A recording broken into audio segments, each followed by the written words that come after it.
Hey there everybody, hi, Mileage Rider here, and as the title of the video says, I have now officially hit 100,000 kilometers on my 2019 Yamaha Super Tenere that I bought in July of 2020 new in a box.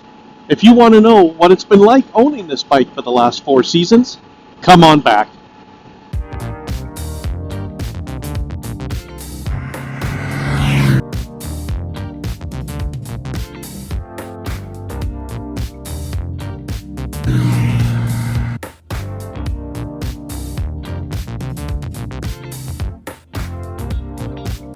Well, welcome back everybody, and yes, I have finally reached 100,000 kilometers. I'll insert a picture here as I switched from 99,999 to 100,000.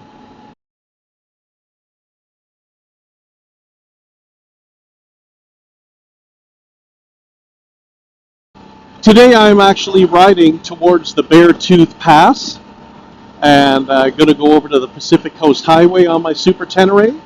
As you can see, I've got the boys in front of me for this trip. So, I've had this bike since 2020, July 2nd, 2020 actually, even though it's a 2019 that was new in a box.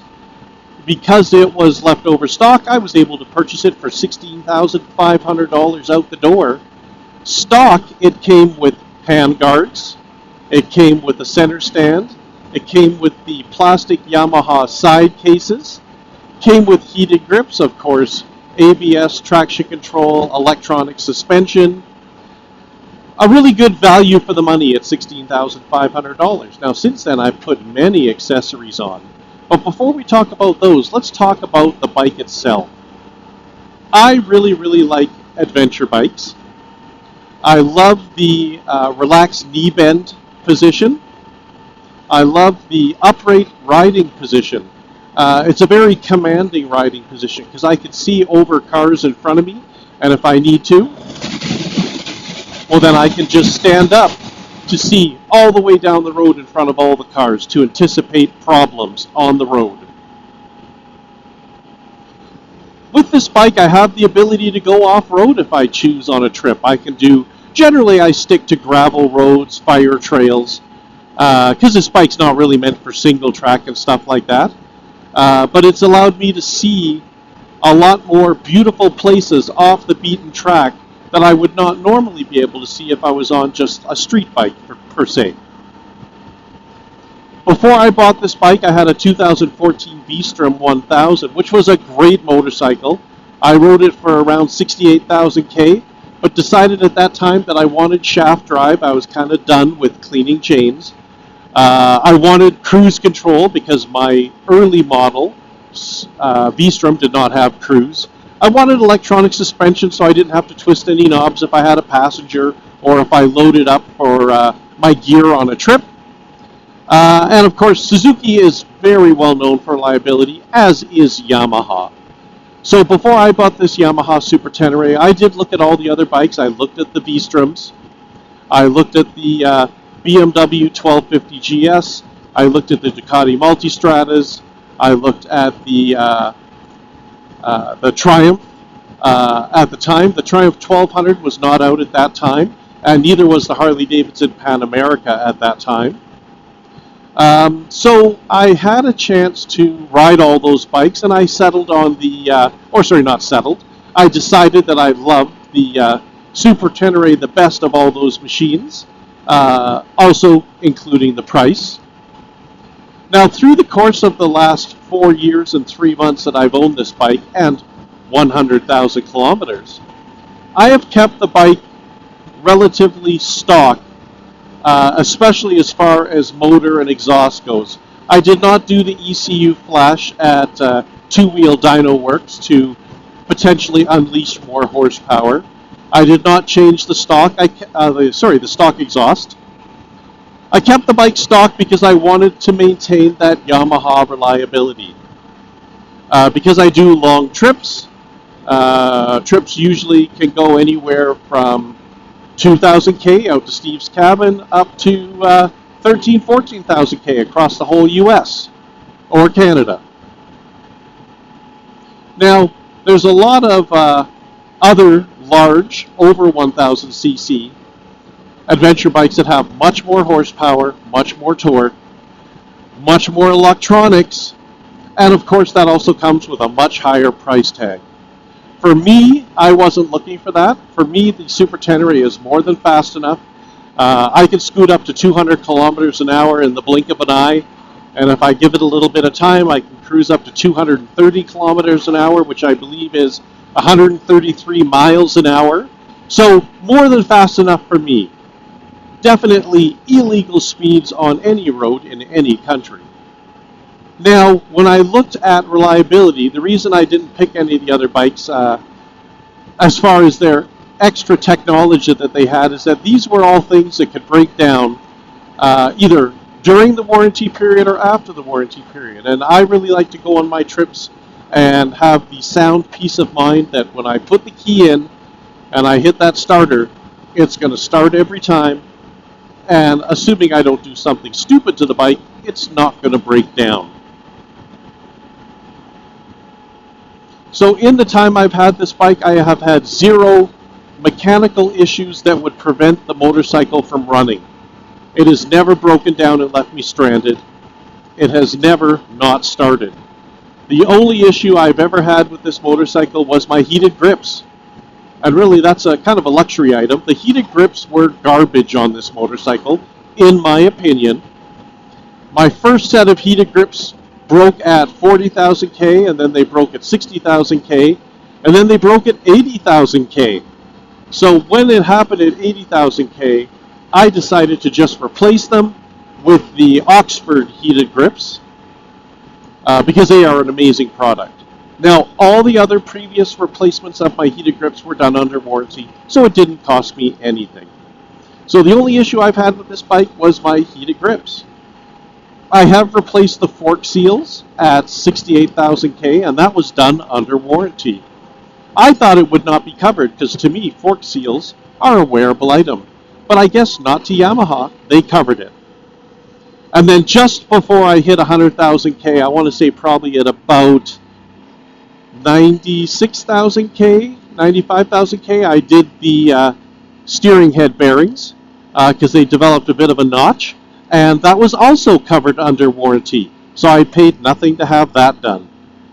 One of the really big benefits of riding a large adventure bike is when you do whatever you want to do for your kilometers in a day, if you want to do 200 or 300 kilometers, if you want to do 800 kilometers, if you want to do 1,200 kilometers, you get off the motorcycle feeling fresh as a daisy. Doesn't matter if it's super windy, pounding rain, hail, incredible heat. I always feel fresh as a daisy getting off this motorcycle, and I'm always ready to ride the next day, no matter how long I spend in the saddle. Now, contrary to popular belief, this bike is exceptionally good in the twisties. It is a lot of fun. I have owned sport bikes, I've owned cruisers, and now obviously adventure bikes. And this has been the most fun in the twisties for me to ride. I've had it down the Pacific Coast Highway. I've gone to Sturgis and done Iron Mountain Road, the Needles Highway, the Beartooth Pass, which we're going to do tomorrow for the second time for me. It is an amazing motorcycle that is wonderful in all weather, as I said. Pounding rain, gusting winds, incredible heat, or incredible cold. This motorcycle does not care. It operates perfectly in all conditions. Okay, so let me tell you a bit about the accessories I have on the bike. And I'll insert some pictures as I'm talking along. So I have the Motaz Tractionator GPS tires.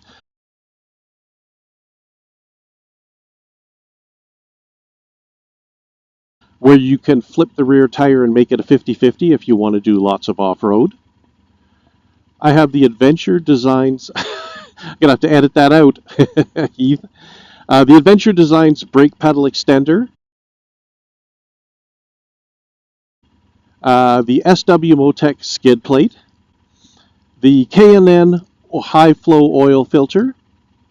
the seal saver covers for the fork seals, the aux beam and speed demon LED driving lights. I have the SW Motec engine guards. I have a set of Adventure Designs highway pegs, which are wonderful for stretching out on the road. I have a battery tender junior on the bike, as well as a plug-in for jump starting the bike, and a plug-in for my heated jacket. I have a cup holder on the bike. I have a acrylic or Lexan headlight cover to protect my headlight bulbs or headlight mechanism. I have the LED Perf H7 Nano LED bulbs in, as well as LED parking lights. I have the SW Motec side cases. One side is 48 liters, the other side is 37.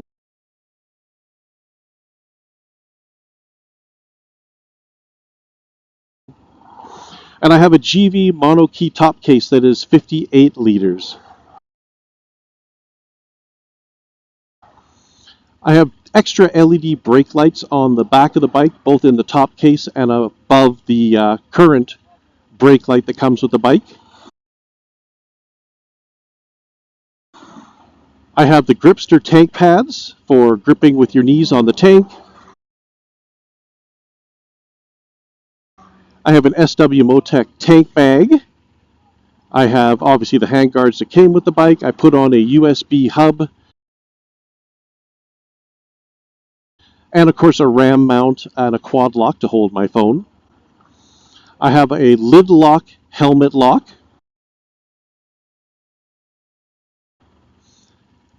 As I said, I have the Oxford heated grips for adventure bike. I put on Healy bar risers almost as soon as I got this motorcycle, so it was more comfortable to stand up and ride.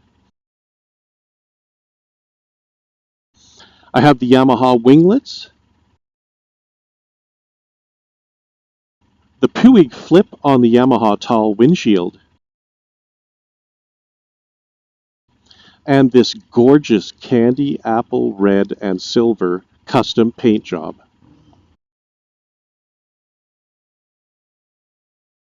The bike looks sexy. The bike performs beautifully. The bike, in my opinion, is the most reliable motorcycle out there. I would fully expect to ride this motorcycle for 300 to 500,000 kilometers and do absolutely nothing to it. Mechanically, for the motor, the clutch, the brake calipers, the transmission, I'll do nothing to it. I will only have to work or replace wearable items. Fluids, brake pads, tires, fork seals, I would think, wheel bearings, steering head bearings, swing arm bearings, those types of things. So, my only bad comment about this motorcycle would be those heated grips, because they broke so often for me. I know a lot of other people have not had a problem, and that's awesome. Maybe my heated grips were made on a Sunday night somewhere. So, I have been incredibly happy with this motorcycle. Unfortunately, they stopped making the Super Tenere ES in 2024. My buddy Heath in front of us here is riding the 2024 version. So I would never have an opportunity to buy this again. Now, having said all of that, as much as I love this motorcycle, I have always lusted after a new Goldwing. I love the new body style, the sleekness of it. I love the power of it. I love the looks of it. I know there's a little bit less luggage room and a little bit less mileage range with the little smaller tank, but to me that doesn't matter. And I had the opportunity to buy a 2020 Goldwing Tour DCT from my buddy Reg and Louise. So that is now going to become my main motorcycle, and I am going to be putting the Super Tenere up for sale. Anyways, if you enjoyed this video on my 100,000 kilometer review of my Yamaha Super Tenere, please consider hitting the like button, hitting the subscribe button. It really does help the channel. Consider hitting the notification bell, and then YouTube will let you know when we have new videos coming out. And until the next video, keep your right hand cranked and the rubber side down.